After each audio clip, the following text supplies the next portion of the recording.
Taimur lung अर्थात तैमूर लंगड़ा, जिसे तिमूर नाम से जाना गया। तैमूर का जन्म 8 अप्रैल 1336 को उज्बेकिस्तान में हुआ। उसका साम्राज्य पश्चिम एशिया से लेकर मध्य एशिया होते हुए भारत तक फैला था। उसकी गणना संसार के क्रूर, हत्यारे, लुटेरे, दंगाई, नीच व्यक्ति में की जाती है। वह बरलस तुर्क खानदान में पैदा हुआ था। उसके पिता तुर्गाई बरलस तुर्कों के नेता थे।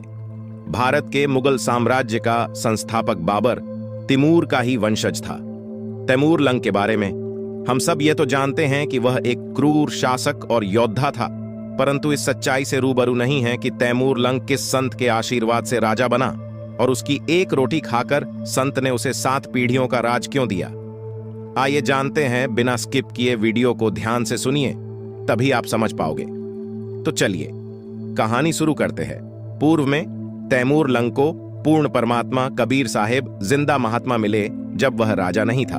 वह एक गरीब पाली भेड़ बकरी चराने वाला था। इसका कारण है कि किसी जन्म में यह आत्मा परमात्मा कबीर जी की शरण में आकर साधना किया करती थी। सुख होने पर काल तुरंत परमात्मा को भुलवा देता है। तैमूर लंग की आत्मा को मानव शरीर मिलने से पहले अनेकों पशु पक्षियों के जन्म भोगे।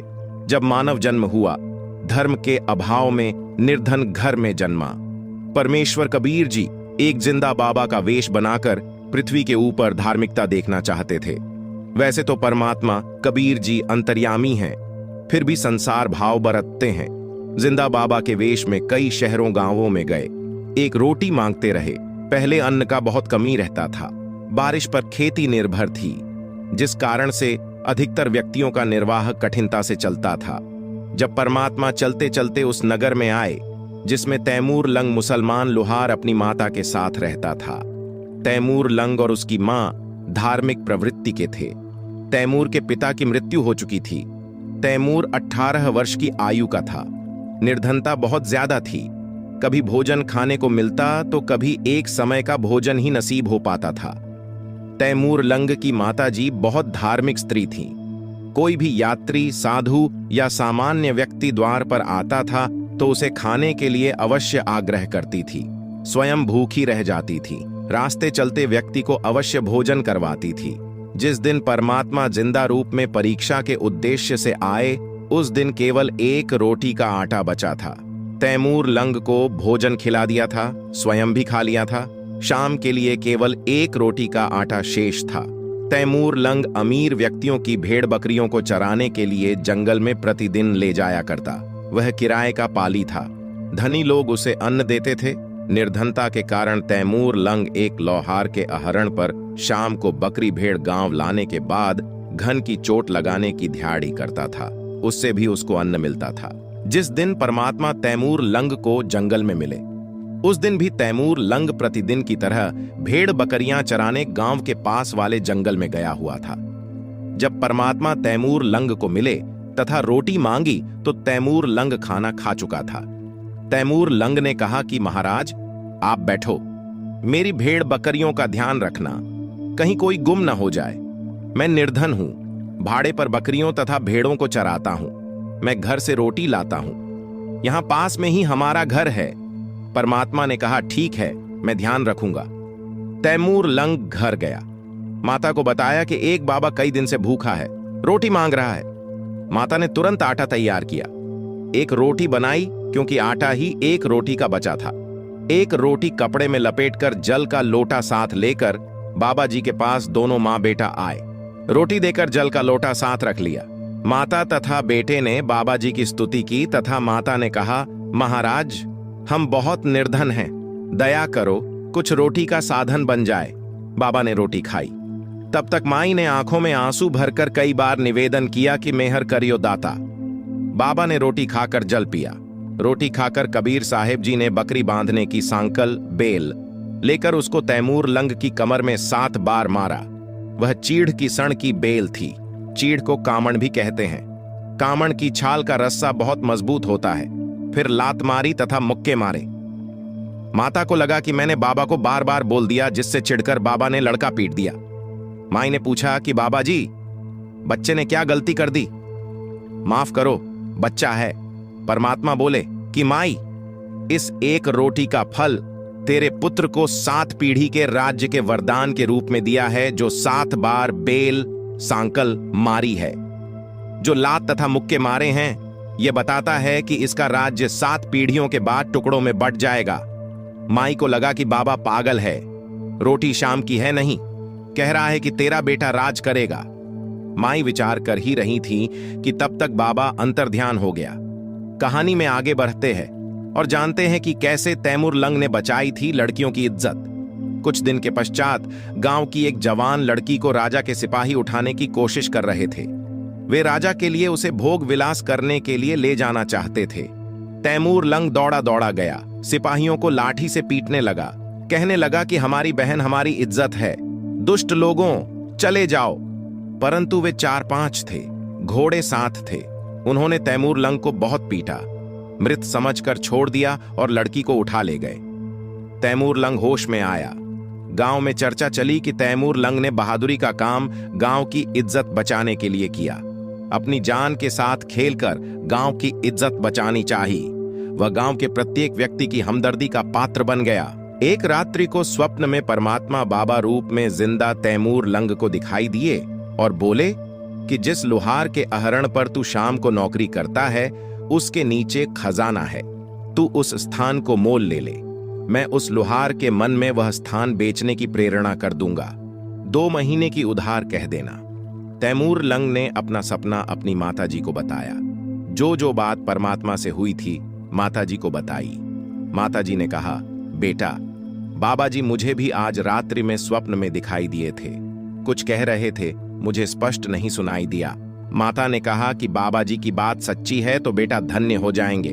तू जा, आहरण वाले से बात कर। आहरण वाले के मन में कई दिन से प्रबल प्रेरणा हो रही थी कि यह स्थान कम पड़ गया है, मेरी दूसरी जगह जमीन बड़ी है, इसे कोई उधार भी ले ले तो दे दूंगा, मैं अपने बड़े प्लाट में आहरण लगा लूंगा। तैमूर लंग आहरण वाले मालिक के पास गया और वर्तमान आहरण वाली जगह को उधार लेने की प्रार्थना की।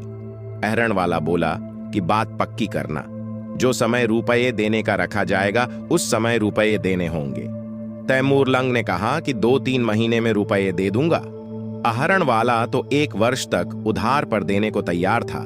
बात पक्की हो गई। तीसरे दिन आहरण वाली जगह खाली कर दी गई।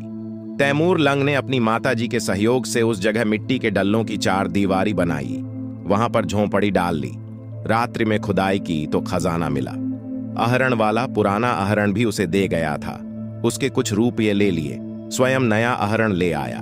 परमात्मा कबीर साहेब जी स्वप्न में फिर तैमूर लंग को दिखाई दिए। तैमूर से कहा कि बेटा, खजाने से थोड़ा थोड़ा धन निकालना, उससे 1-2 घोड़ा लेना, उन्हें मनहगे सस्ते लाभ हानि में जैसे भी बिके बेच देना, फिर कई घोड़े लाना, उन्हें बेच आना। जनता समझेगी कि तैमूर लंग का व्यापार अच्छा चल गया। तैमूर लंग ने वैसे ही किया जैसा परमात्मा ने निर्देश दिए थे। 6 महीने में अलग से जमीन मोल ले ली। पहले भेड़ बकरियां खरीदी, बेची, फिर सैकड़ों घोड़े वहां बांध लिए, उन्हें बेचने ले जाता और ले आता। गांव के नौजवान लड़के नौकर रख लिए, बड़ा मकान बना लिया।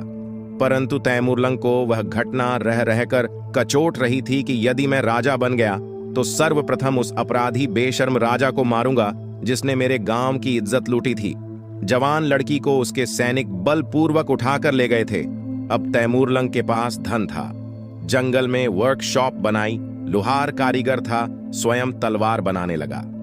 गांव के नौजवान व्यक्तियों को अपना उद्देश्य बताया कि उस राजा को सबक सिखाना है जिसने अपने गांव की बेटी की इज्जत लूटी है। मैं सेना तैयार करूंगा, जो सेना में भर्ती होना चाहे उसे 1 रुपया तनख्वाह दूंगा।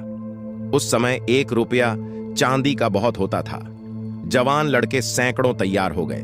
वे अपने रिश्तेदारों को ले आए। इस प्रकार बड़ी सेना तैयार की। लोहार कारीगर तनख्वाह पर रखे। तलवार ढाल तैयार करके उस राजा पर धावा बोल दिया। उसे अपने अधीन कर लिया, उसका राज्य छीन लिया। उसको मारा नहीं, अलग गांव में भेज दिया। उसके निर्वाह के लिए महीना देने लगा। धीरे धीरे तैमूर लंग ने इराक, ईरान, तुर्किस्तान पर कब्जा कर लिया। फिर भारत पर भी अपना शासन जमा लिया। दिल्ली के राजा ने उसकी पराधीनता, गुलामी स्वीकार नहीं की, उसे मार भगाया। उसके स्थान पर बरेली के नवाब को दिल्ली का वायसराय बना दिया। जो तैमूर लंग का गुलाम रहा। उसे प्रति 6 महीने फसल कटने पर कर देना होता था। तैमूर लंग राजा तो बन गया था, गरीब भी नहीं रहा, परंतु राजा बनते ही धर्म और इंसानियत भूल गया था।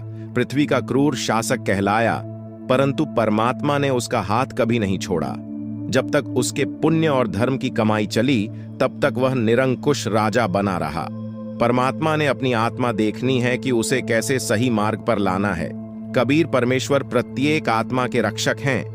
जैसे उन्होंने तैमूर लंग को बाबा जिंदा रूप में आकर दर्शन दिए और मार्गदर्शन किया, उसी तरह आज भी अपनी भटकी आत्माओं को सतमार्ग दिखाने के लिए संत रामपाल जी महाराज रूप में आए हुए हैं। कबीर परमेश्वर को पहचानने के लिए संत रामपाल जी महाराज जी के मंगलमय प्रवचन सुनिए श्रद्धा चैनल पर प्रतिदिन दोपहर 2 से 3 बजे।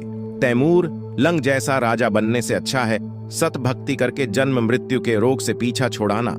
आज वर्तमान में सिर्फ संत रामपाल जी महाराज जी इस विश्व में एकमात्र पूर्ण संत हैं। आप सभी से विनम्र निवेदन है, अविलंब संत रामपाल जी महाराज जी से निःशुल्क नाम दीक्षा लें और अपना जीवन सफल बनाएं। अधिक जानकारी के लिए आप उनके वेबसाइट पर जाएं, पढ़े आध्यात्मिक ज्ञान की पुस्तकें, जीने की राह या और ज्ञान गंगा, इनमें से कोई सी भी एक पुस्तक निःशुल्क मंगवाने के लिए अभी बुक ऑर्डर करें।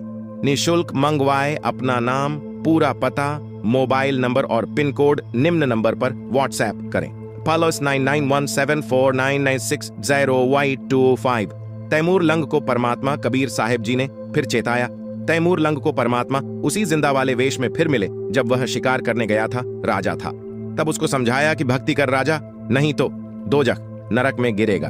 भूल गया वो दिन जब एक रोटी ही घर पर थी। उस समय तैमूर लंग बाबा जिंदा के चरणों में गिर गया, दीक्षा ली, राज्यपुत्र को दे दिया। 10 वर्ष और जीवित रहा। वह आत्मा जन्म मरण में है, परंतु भक्ति का बीज पड़ गया है। यदि उस निर्धनता में भक्ति करने को कहता तो नहीं मानना था। परमात्मा कबीर जी ही जानते हैं कि काल की जकड़ से कैसे जीव को निकाला जा सकता है। धर्म, मजहब कोई भी है, जो उसके प्रवर्तक होते हैं वे साफ सुथरे स्वच्छ व्यवहार के होते हैं। धर्म कर्म करने वाले परमात्मा से डरने वाले होते हैं। बाद में केवल दिखावा रह जाता है। इसको ध्यान देकर देखा जा सकता है। यही होता है। सतगुरु फिर से धर्म को सुधारता है, सत्य साधना पर लगाता है। तैमूर लंग की मृत्यु के पश्चात दिल्ली के वायसराय ने कर देना बंद कर दिया, स्वयं स्वतंत्र शासक बन गया। तैमूर लंग का पुत्र दिल्ली का राज्य लेना चाहता था तो उसे नहीं दिया। बाबर तैमूर लंग का तीसरा पोता था। उसने बार बार युद्ध करके भारत का राज्य प्राप्त कर लिया। बाबर का पुत्र हुमायूं था, हुमायूं का अकबर, अकबर का जहांगीर, जहांगीर का शाहजहां, शाहजहां का पुत्र औरंगजेब हुआ। 7 पीढ़ियों ने भारत पर राज्य किया। इतिहास गवाह है कि फिर औरंगजेब के बाद राज्य टुकड़ों में बंट गया। निष्कर्ष, प्रिय दर्शकों, यह थी आज की हिंदी कहानी। इस कहानी का निष्कर्ष यह है कि पूर्ण परमात्मा कबीर साहिब जी कभी किसी का उधार नहीं छोड़ देते। पूर्ण परमात्मा कबीर साहिब जी ने जिंदा बाबा महात्मा के रूप में तैमूर लंग की रोटी खाई तथा उसके कर्म बनाए। पूर्ण परमात्मा की भक्ति करने से ही पूर्ण मोक्ष संभव है। इस हिंदी कहानी का एक निष्कर्ष यह भी निकलता है कि राजा हो या रंक, सभी को पूर्ण परमात्मा की भक्ति अवश्य करनी चाहिए। आप जी को यह हिंदी कहानी कैसी लगी तथा आपकी इस कहानी के विषय में क्या राय है, हमें कमेंट में जरूर बताएं। सत साहेब।